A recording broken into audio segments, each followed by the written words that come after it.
সমস্ত দ্বাদশ শ্রেণীর ছাত্রছাত্রীরা, আমি তোমাদের দেবব্রত স্যার বলছি। তো দেখো, আগের দিন আমরা যতটা পর্যন্ত প্রত্যেকটা চ্যাপ্টার ওয়াইজ যে ক্লাসে আলোচনা করেছিলাম, আজকে তার পরবর্তী যে টপিকটা আছে সেটা হচ্ছে দেখো প্রসবন বা প্রসবন, যেটা মূলত আছে এটা একটা ইম্পর্টেন্ট টপিক। এখান থেকে দেখো আমরা মূলত যেটা জানবো, প্রসবন কাকে বলে তার উদাহরণ, তার সঙ্গে সঙ্গে জানবো যে প্রসবনের শ্রেণীবিভাগগুলো আছে সেটাও আমরা জানবো। এবছরে যে সমস্ত পরীক্ষার্থীরা পরীক্ষা দেবে তাদের জন্য এই যে টপিকটা প্রসবন কাকে বলে ও তার যে শ্রেণীবিভাগ, এটা খুব গুরুত্বপূর্ণ।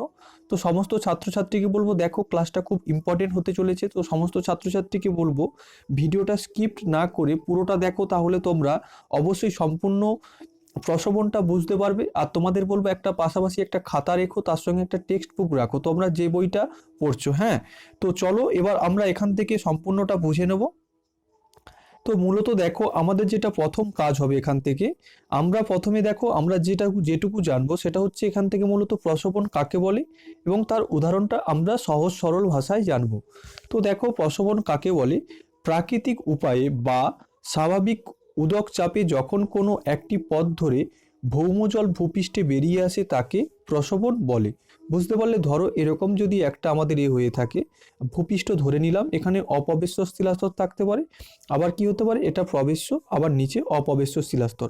এখানে যদি এই দুটো অপবেশ্য শিলাস্তর থাকে, এটা আর এটা, এখানে যদি প্রবেশ্য শিলাস্তর থাকে, এখানে কোনো কারণে এই যে মূলত দেখো প্রসবন মূলত 4টে বা 5টা কারণে সৃষ্টি হয়ে থাকে। এই কারণগুলো এবার জানবো। যদি এখানে কোনো ফাটল বা চ্যুতি থাকে তাহলে এখানে কি হতে পারে, প্রসবনের সৃষ্টি হতে পারে।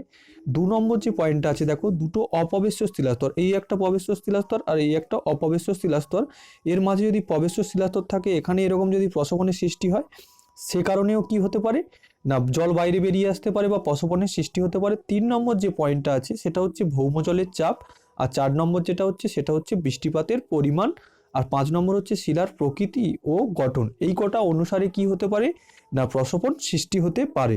বুঝতে পারলে? তো এবার দেখো এই যে প্রসবনটা আছে, এই প্রসবনকে দেখো মূলত কয়েকটা ভাগে ভাগ করা হয়। হ্যাঁ, তো এই যে প্রসবনটাকে দেখো, এটাকে যে প্রসবনের শ্রেণীবিভাগ, এই প্রসবনের শ্রেণীবিভাগকে মূলত দেখো 3টে ভাগে ভাগ করা হয়। মেন পয়েন্ট যেটা বা মেন পয়েন্ট তোমাদের দেখো, এটা যেটা আছে সেটা হচ্ছে স্থায়িত্ব অনুসারে প্রসবনের শ্রেণীবিভাগ, বিতে দেখো উষ্ণতার তারতম্য অনুসারে শ্রেণীবিভাগ, সিতে যেটা আছে দেখো জলের উপাদান অনুসারে শ্রেণীবিভাগ। এই যে মেন পয়েন্টগুলো 3টে প্রসবনের শ্রেণীবিভাগ, এগুলো আবার দেখো এই স্থায়িত্ব অনুসারে শ্রেণীবিভাগটাকে এটাকে আবার কয়েকটা উপবিভাগে বা সাব পয়েন্টে ভাগ করা হয়েছে। ঠিক একইভাবে উষ্ণতার তারতম্য অনুসারে শ্রেণীবিভাগকে এটাকে আবার কয়েকটা সাব পয়েন্টে ভাগ করা হয়েছে। জলের উপাদান অনুসারে যে শ্রেণীবিভাগ, এটাকে কয়েকটা পয়েন্টে ভাগ করা হয়েছে। হ্যাঁ, তো এবার দেখো প্রত্যেকটা যে মেন পয়েন্টে সাব পয়েন্টগুলো আছে সেগুলো আমরা খুব সুন্দরভাবে বুঝে নেব। তো দেখো এবার আমরা যদি আলোচনা করি, প্রথম যেটা আমরা ডিভিশন করেছিলাম সেটা হচ্ছে কি আমাদের, দেখো সেটা হচ্ছে আমাদের স্থায়িত্ব অনুসারে প্রসবনের শ্রেণীবিভাগ। এই যে স্থায়িত্ব অনুসারে প্রসবনের শ্রেণীবিভাগকে দেখো দুটো ভাগে ভাগ করা যায়। প্রথমটা দেখো অবিরাম প্রসবন, দ্বিতীয়টা দেখো সবিরাম প্রসবন। তো এবার দেখো এখান থেকে আমরা প্রথম যেটা জানবো সেটা হচ্ছে অবিরাম প্রসবন কাকে বলে।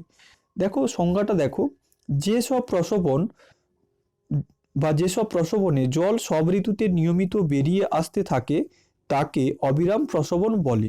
এরকম একটা অবিরাম প্রসবনের যদি উদাহরণ তোমাদের পরীক্ষায় প্রশ্ন এসে থাকে, তাহলে সেটার উত্তর কি হয়ে যাবে, সোন নদীর সোনামুড়া প্রসবন হচ্ছে কি অবিরাম প্রসবনের উদাহরণ। তো এবার দেখো চিত্রের সাহায্যে যদি বুঝে নিই আমরা, মূলত দেখো এটা হচ্ছে অবিরাম প্রসবনের চিত্র।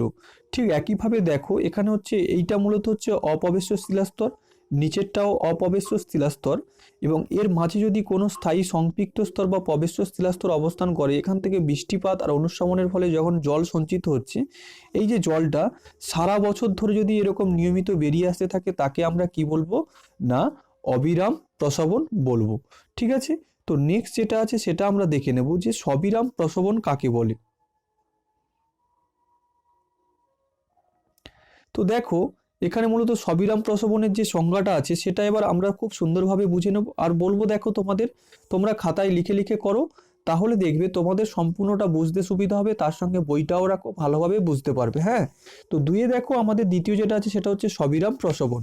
যে সব প্রসবনের জল সব ঋতুতে বেরিয়ে আসে না, শুষ্ক ঋতুতে জল শুকিয়ে যায়, তাকে সবিরাম প্রসবন বলে। তাহলে দেখো এখান থেকে তোমরা কি বুঝলে যে সব ঋতুতে এই প্রসবনের জল থাকে না, শুধুমাত্র শুষ্ক ঋতুতে এই প্রসবনের জল শুকিয়ে যায়, তাকে আমরা কি বলছি, সবিরাম প্রসবন। আর এরকম একটা যদি সবিরাম প্রসবনের উদাহরণ বলে দেয় তোমাদের, তাহলে দেখো এর উত্তরটা হয়ে যাবে ঝাড়খণ্ডের লুপুং গুটু হচ্ছে প্রসবন হচ্ছে কি সবিরাম প্রসবনের উদাহরণ। এবার আমরা দেখো চিত্রের সাহায্যে বুঝে নেব। মূলত দেখো সবিরাম প্রসবন দেখো যখন কি হচ্ছে, দেখো এখানে একটা অপবেশ্য শিলাস্তর, নিচেরটাও অপবেশ্য শিলাস্তর, এর মাঝে যখন স্থায়ী সংপৃক্ত স্তর থাকে, এখানে বৃষ্টিপাত আছে। যখন মূলত এই অঞ্চলে শুষ্ক ঋতু বিরাজ করছে, তখন মূলত কি শুষ্ক ঋতুতে এখানে মূলত জল বাইরে বেরিয়ে আসে না, বা শুষ্ক ঋতুতে জল থাকে না, তখন তাকে আমরা মূলত কি বলছি, সবিরাম প্রসবন বলছি। বুঝতে পারলে? তো চলো এবার আমরা যে নেক্সট যে মেন পয়েন্টটা আছে, উষ্ণতার তারতম্য অনুসারে প্রসবনের শ্রেণীবিভাগ। তো এটাও দেখো, এটাকে মূলত দেখো তোমাদের তিনটে ভাগে ভাগ করা হয়েছে। একটা হচ্ছে শীতল প্রসবন, 2 নম্বর হচ্ছে উষ্ণ প্রসবন, 3 নম্বর হচ্ছে গিজার। হ্যাঁ, তো এবার দেখো প্রথম যেটা আছে শীতল প্রসবন কাকে বলে, উত্তরটা দেখে নাও। যে সব প্রসবনগুলি থেকে শীতল জল নির্গত হয় তাদের আমরা কি বলছি, শীতল প্রসবন।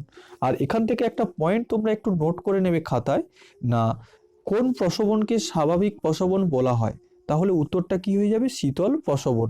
তাহলে শীতল প্রসবনকে কেন স্বাভাবিক প্রসবন বলা হয়, কারণ দেখো বিশ্বের যতগুলো প্রসবন আছে, মানে বেশিরভাগ যে প্রসবন, সব কি ধরনের প্রসবন, সব হচ্ছে শীতল ধরনের প্রসবন। তাই জন্য আমরা এই প্রসবনটাকে কি বলছি, স্বাভাবিক প্রসবন।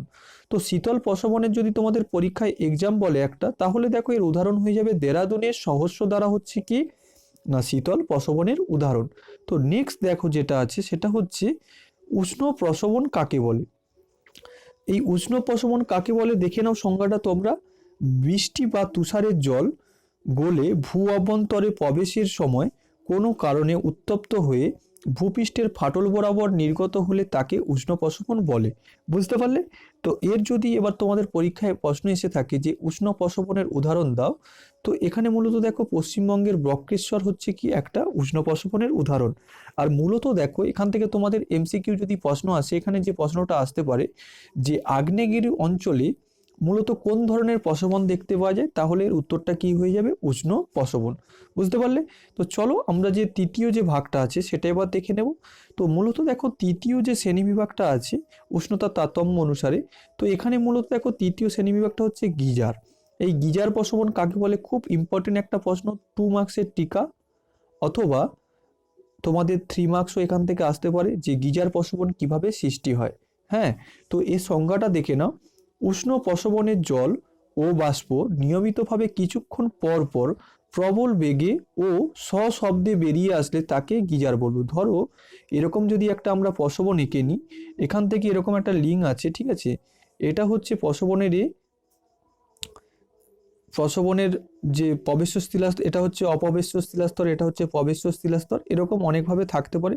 এখান থেকে কোনো কারণে ভূগর্ভের উত্তপ্ত তরল ম্যাগমা বাইরে এসে এইভাবে যখন সশব্দে এবং প্রবল বেগে বেরিয়ে আসে, তখন তাকে আমরা কি বলবো, তখন তাকে আমরা বলবো গিজার প্রসবন।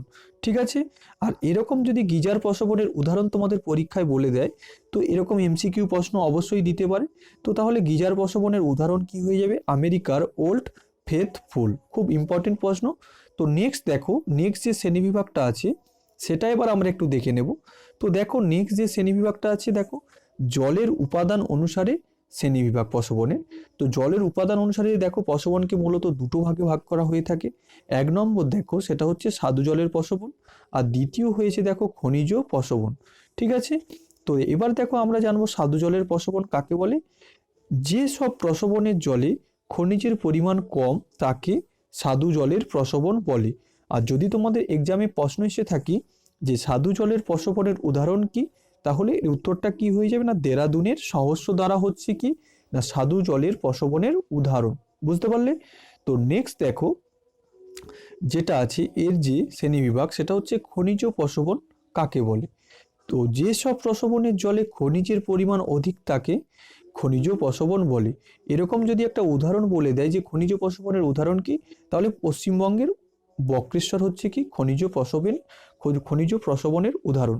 তারপরে দেখো মূলত এখান থেকে মূলত আর একটা যে প্রস্রবণের শ্রেণীবিভাগ আছে সেটা মূলত দেখো না, গঠন অনুসারে প্রস্রবণের শ্রেণীবিভাগ আলোচনা করো। এটা মূলত দেখো আমরা পরবর্তী যে ক্লাস আছে সেই ক্লাসে আলোচনা করব। আজকের ক্লাসটা এই পর্যন্ত।